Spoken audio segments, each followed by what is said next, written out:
Dear student, hope you will be fine.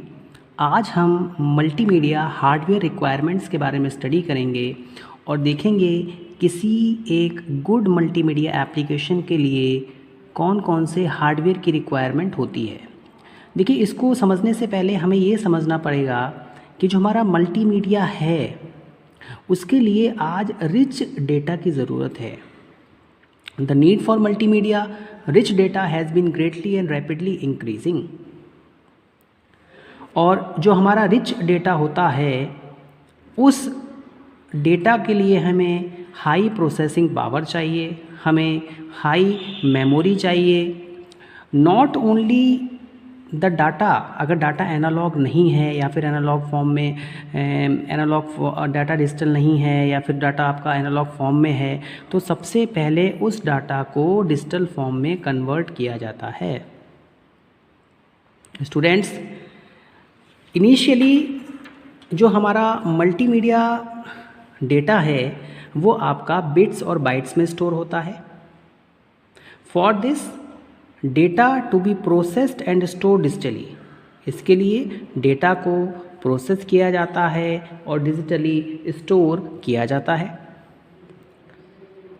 सबसे पहले ये जो आपका डेटा है इसको एनालॉग सिग्नल से डिजिटल वन में कन्वर्ट किया जाता है और यही हमारी डिजिटल प्रोसेसिंग कहलाती है।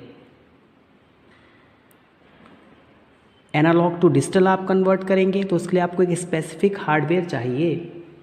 स्टूडेंट्स, आज जैसे जैसे मैंने आपको बताया कि मल्टीमीडिया हाइपर मीडिया से भी एक रिच एप्लीकेशन है।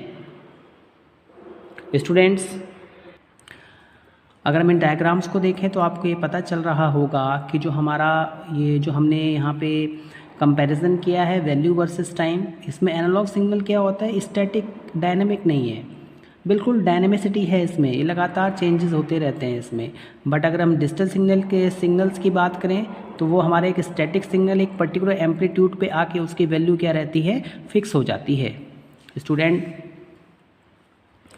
The process of obtaining digital data form to its analogue form is called digital processing.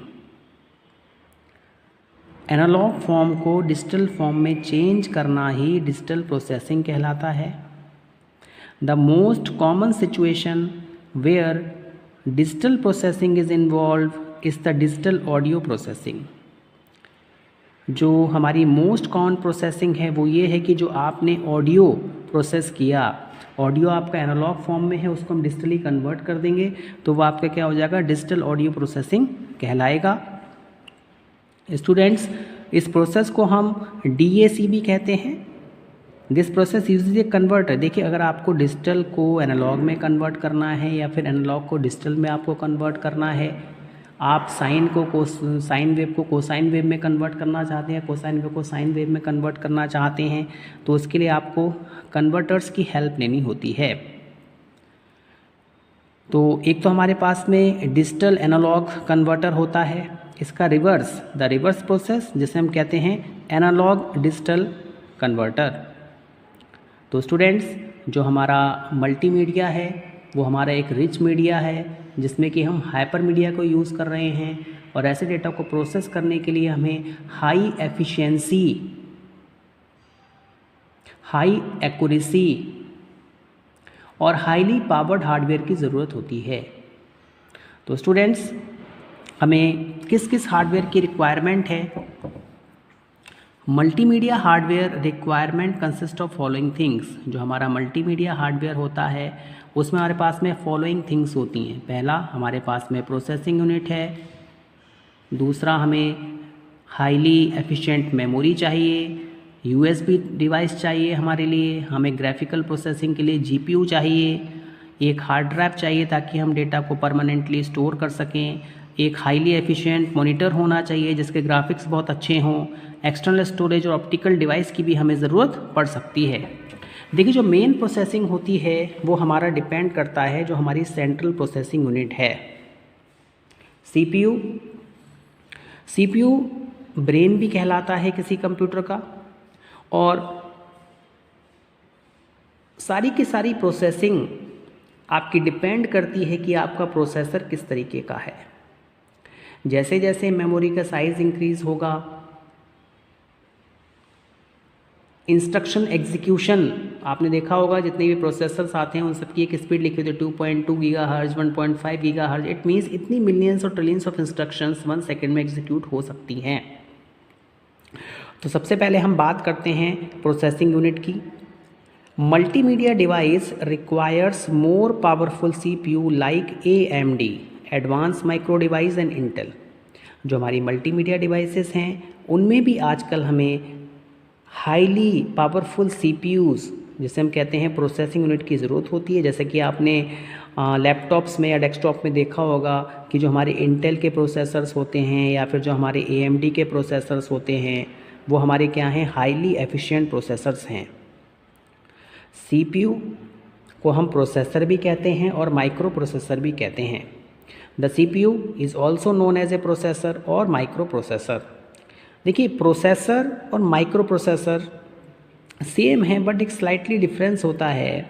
जब आप सारी की सारी थिंग एक सिंपल मदरबोर्ड पे लगा देंगे, एम्बेड कर देंगे, तो वो आपका माइक्रो प्रोसेसर बन गया। पहले क्या होता था, मदरबोर्ड अलग है, प्रोसेसर अलग है, उनके बीच में वायर्ड की कनेक्टिविटी की जाती थी, मगर आजकल ऐसा नहीं है। आजकल जितने भी आपके प्रोसेसर्स आ रहे हैं वो सारे के सारे क्या हैं, माइक्रो प्रोसेसर्स हैं। Students, the most important function of CPU, अगर हम CPU के फंक्शंस की बात करें तो सबसे पहला फंक्शंस होता है इंटरप्रेट डेटा और इनपुट गिवन टू इट। जो भी डेटा आपने इनपुट किया, जो भी डेटा सबमिट किया गया, उस डेटा को प्रोसेस करना, उस डेटा को इंटरप्रेट करना, ये CPU का मेन वर्क होता है। एसएस लॉजिक ऑफ इंस्ट्रक्शंस, जो भी इंस्ट्रक्शंस लिखी गई, फॉर एग्जांपल लिखा गया A+B=2, या फिर कहीं पे कोई ग्राफिक ड्राइंग की गई, सर्कल बनाया गया, तो पहले उसके लॉजिक को असेस करना है कि इसका बेसिक पर्पस क्या है, ये ऐसा वर्क क्यों, जो भी इंस्ट्रक्शन आई है उसको प्रॉपर इंस्ट्रक्शन फॉर्मेट में लेके जाया जाता है। Students, process instruction received and execute program, ठीक है, जो भी इंस्ट्रक्शन आई उसको प्रोसेस किया गया, उसको रिसीव किया गया, उसके बेसिस पे प्रोग्राम को एग्जीक्यूट किया गया। नाउ जो भी इनपुट दिया गया है, जो भी इनपुट इंटरप्रेट दिया गया है, उसके बेसिस पे जो भी एक्सपेक्टेड रिजल्ट आना चाहिए वो आपका CPU लेकर आता है। It means CPU produces the expected result of the process based on the input provided. Next point, control combination of input and output devices. देखिए, जब भी इनपुट डिवाइसेस हैं या फिर आउटपुट डिवाइसेस हैं, उन सब के बीच में कोरिलेशन होना चाहिए, उन सब के बीच में कोऑर्डिनेशन होना चाहिए, उन सब के बीच में सिंक्रोनाइजेशन होना चाहिए। CPU इन सब के कंट्रोल्ड कॉम्बिनेशन, CPU इन सारी चीज़ों को कंट्रोल करता है। It means CPU control the combination of input and output devices. तो स्टूडेंट्स, जो हमारी फर्स्ट मोस्ट इम्पॉर्टेंट हार्डवेयर है वो है आपका central processing unit. Now students, अब हम बात करते हैं second most important hardware unit, that is memory. देखिए, विदाउट मेमोरी आप अपने डेटा को प्रोसेस नहीं कर सकते हैं। जो भी इनपुट आएगा वो सबसे पहले कहीं ना कहीं जाके सेव होगा, तभी वो डेटा प्रोसेस होगा। चाहे वो आपका डेटा मेन मेमोरी में सेव हो या फिर वो डेटा आपका CPU रजिस्टर्स में सेव हो। तो स्टूडेंट्स, मेमोरी बेसिकली है क्या?